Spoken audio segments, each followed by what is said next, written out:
நான் அன்பாய் இருக்கிறேன் என்பதால் நான் அடிமையாக இருக்கிறேன் என்று அர்த்தமில்லை.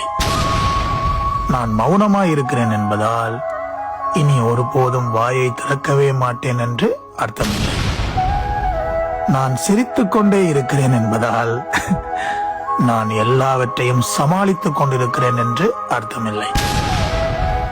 நான் சகிப்புத்தன்மையோடு இருக்கிறேன் என்பதால் ஒருபோதும் கோபப்பட மாட்டேன் என்று அர்த்தமில்லை.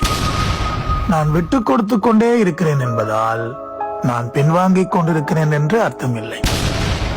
நான் கண்டுகொள்ளாமல் கடந்து செல்கிறேன் என்பதால் நான் எதையும் கவனிக்காமல் இருக்கிறேன் என்று அர்த்தமில்லை. இந்த எல்லா குணங்களும் கொண்டதுதான் நான் என்றும் அர்த்தமில்லை.